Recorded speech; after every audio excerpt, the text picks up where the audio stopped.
So there's nearly 100 cards in Clash Royale now, and starting out as a new player, I imagine it can be very, very daunting to try and pick and choose which cards you want to take into battle and what's going to help you climb that ladder. So I'm going to show you my thoughts on which cards you should be concentrating on upgrading and picking for your gameplay.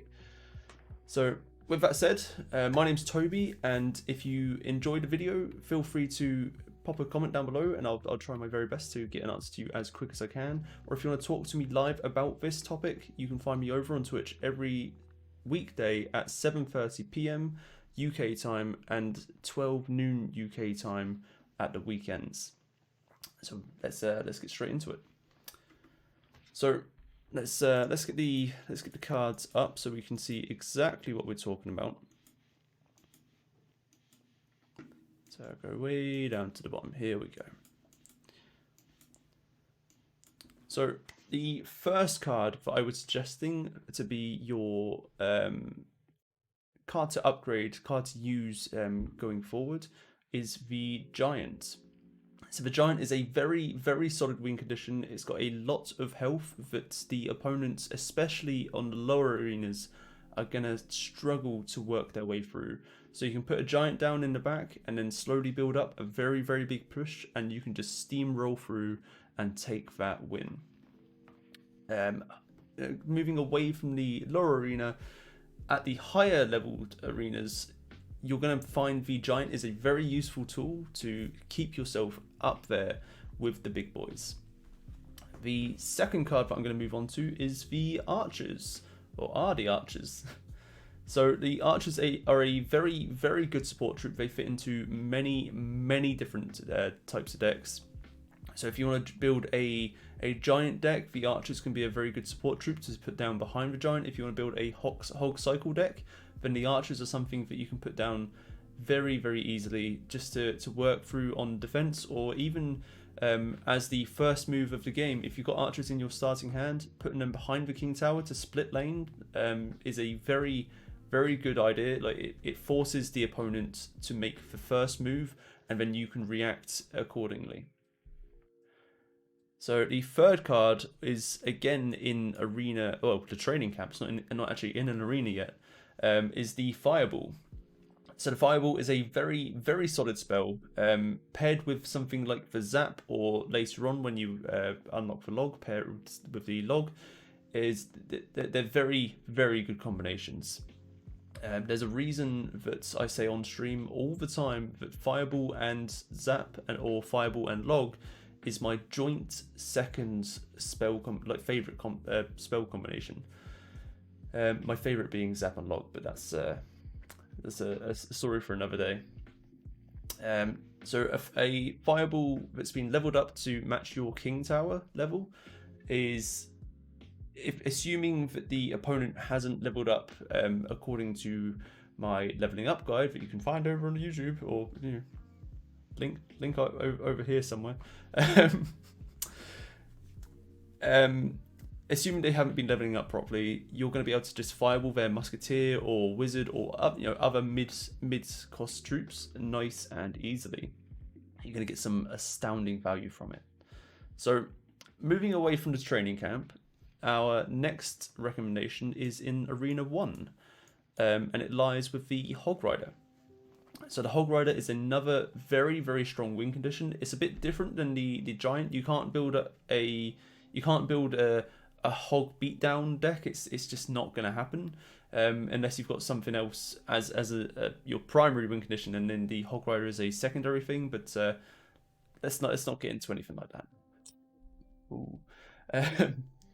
So primarily, the Hog Rider is the main win condition within any deck that runs him, and they tend to be known as Hog Cycle decks. So you place your Hog down, you play lots of other cheap cards, and then you get another Hog down, and you just try and out-cycle your opponent, and it becomes a race to just see who can cycle through the quickest. Again, it's another very, very strong one at the top of the ladder, and there's probably 4, I think, win conditions in this list. All of them are very, very good choices. So after the Hog Rider, we go up to Arena 3. So although like the Bomber and the Valkyrie and the Witch here, they're all very they're very good. I wouldn't say they're key components in like a lot of decks. So I'm gonna sort of just skip past them. So our next recommendation lies with the Golem. For similar reasons to the Giants. So the Golem has a ton of health, and at the lower arenas, if you place a Golem down, you've almost won already. It's the opponent just doesn't have the damage or damage per second in their troops to work through the Golem before your support troops for your Golem have worked through their defense. A couple of little recommendations for the Golem. If you are going to play the Golem, Golem, saying the Golem a lot. If you're going to play the Golem, I would wait for double elixir. Defending your tower while you've got a Golem on the field in single elixir is a very, very difficult task. Some people can do it quite well, but it's not recommended at all. So wait for the double elixir to hit, place your Golem down, and just put support troops down behind it. You will steamroll and you will take that free crown. In the single elixir time, I would recommend just placing your troops down to defend, and then if you can get a little counter push going on, just to keep the pressure on the opponent, then I would definitely recommend doing it. So moving on, we're going up to Arena 4, and Arena 4 holds the Zap. So the Zap is a very nice, very cheap spell, but can provide a lot of value. So at the lower arenas, you've got things like Skarmy or Goblin Gang that are running around and don't really have a good answer outside of the arrows. The Zap is that spell outside of the arrows. You'll be saving elixir, you'll be getting a little bit less damage, but it's a very, very good value spell. So moving away from the lower arena,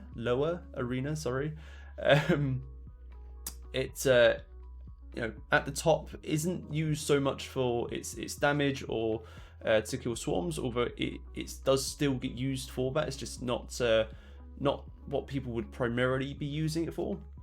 It's used more as a tool or a utility to reset things like the Sparky or an Inferno Tower or an Inferno Dragon, and cards like that need to be controlled in the arena.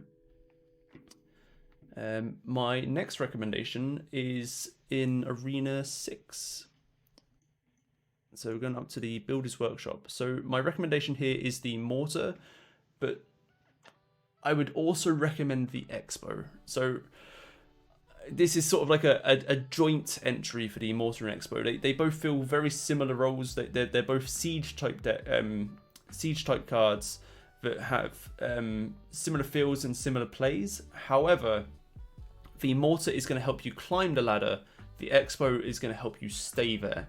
So if you've got the cards to upgrade your Expo, then happy days, absolutely do it. But if you're struggling to get the Expos, I would definitely recommend requesting the Mortar from your clan and trying to climb with that until you can upgrade your Expo later down the line.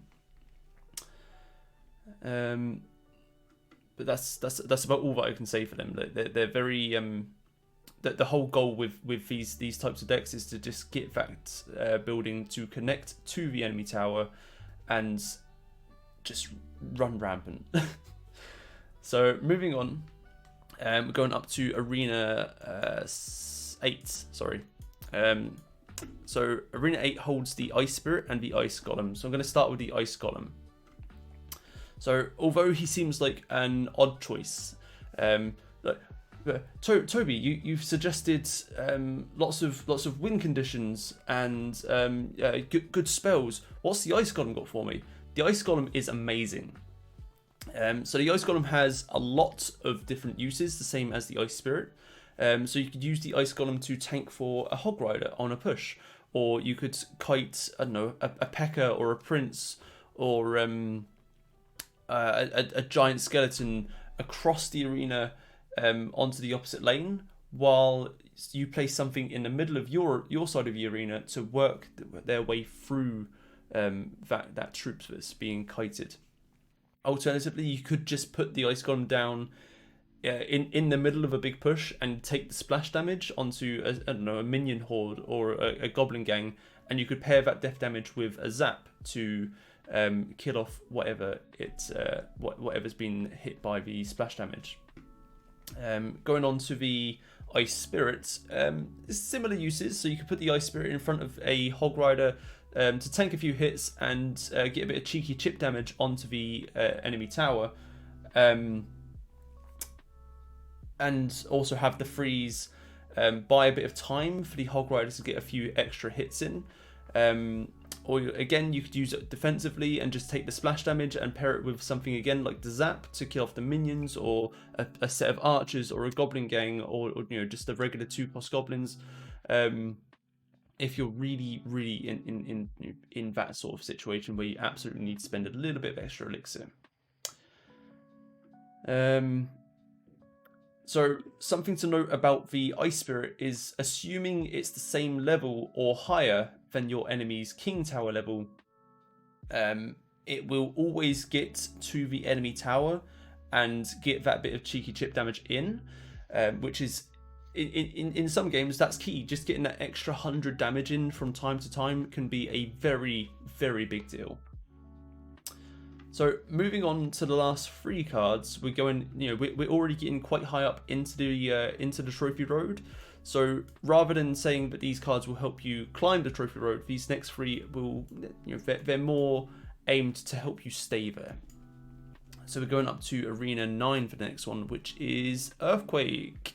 So the Earthquake is an amazing spell, especially nowadays, but when there's loads and loads of buildings flying around the arena all over the show. So whether it's an expo or an elixir pump or a cannon, the Earthquake is going to help you work your way through that building and make sure your win condition gets to that enemy tower. It's really that simple. So there's a lot of Hog Cycle decks or Royal Hog decks at the moment that are running the Earthquake for that very reason. They just want to make sure that their win condition gets to the tower.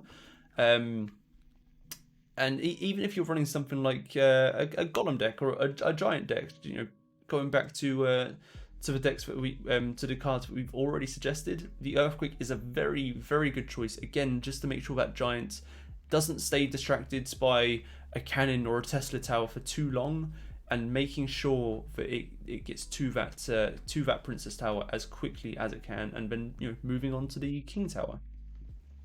So next up, we're going up to Arena 10, and I'm going to be suggesting the Firecracker.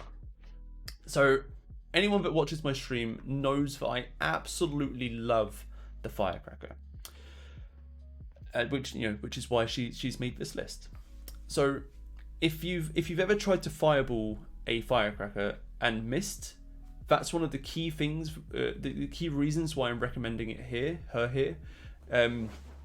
She's very, very difficult to lock down. She's a very, very good value troop that the opponent could try to fireball or log, but if she's locked onto a troop with her firework, chances are that spell is gonna miss. And when that happens for you, it feels amazing. If it happens against you, it's a very, very irritating thing. So I would 100% recommend the Firecracker. She's also a good choice if you're interested in running Logbait. So if you're interested in running Logbait and you haven't yet unlocked the Princess, the Firecracker is a very good alternative, a very good stepping stone while you wait for that Princess to be unlocked.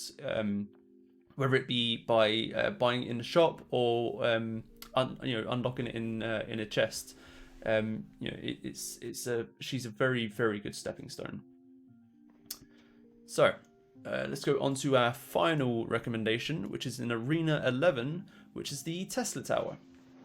So the Tesla Tower is a building that fits into a lot of big decks at the top of the arena. When you unlock it, you're at 3,300, so you're already getting up towards the top here. So the Tesla Tower, again, is a recommendation to help you stay at the top rather than a recommendation of how to climb. With that said, if you run the Tesla Tower as your building of choice, you will be hitting legendary arena in no time, I promise. It fits in a lot of big decks, a lot of very well-known decks. Again, the Expo and Mortar decks tend to run it up quite a lot. They get paired up at the bridge, so the Tesla Tower can defend the Expo or the Mortar while it chips away at the enemy tower. So, something to note. Obviously, this has all been my opinion. This has all been my opinion. You may find that there's decks out there that run cards that you find a lot more important than these 12 or 13 if you include the Expo in the list. The other thing I should probably say is this isn't a deck suggestion. This is just recommendations of how to fill certain spots within your deck. So if you're looking for a strong win condition, Giant, Golem, Hog Rider, Expo and Mortar, all very good choices. If you're looking for spells, Earthquake, Fireball and Zap. Support troops, you've got the Archers and the Firecracker. And buildings, obviously, Tesla Tower is my recommendation here. So, with everything said and done, if you enjoyed the video and you want to talk to me live about this, you can find me over on Twitch. As I said at the start of the video, every single weekday, 7:30 PM UK time. We run a lot of tournaments in Clash Royale, and I'm quite enjoying pushing my level 1 account over there at the moment. So if you want to see some interesting gameplay and how I deal with much higher level cards than I'm running myself, Twitch is where to find me. You can find a link down in the description down below. Obviously, if you want to just chat and comment within under this video, feel free to do that. I'll try and get a response to you as soon as I can. But if you want to find me whenever I'm offline on Twitch and just want to chat about absolutely anything, you can find me over on the Discord. Again, link in the description down below. And the other thing I should mention is if you want to support the channel nowadays, we do have a merch store. So if you want some cool Clash Royale or Brawl Stars merch, you can find the link in the description. So thank you very, very much for watching. And as always, guys, have a good day, have a good night, stay safe, and I'll see you in the next one.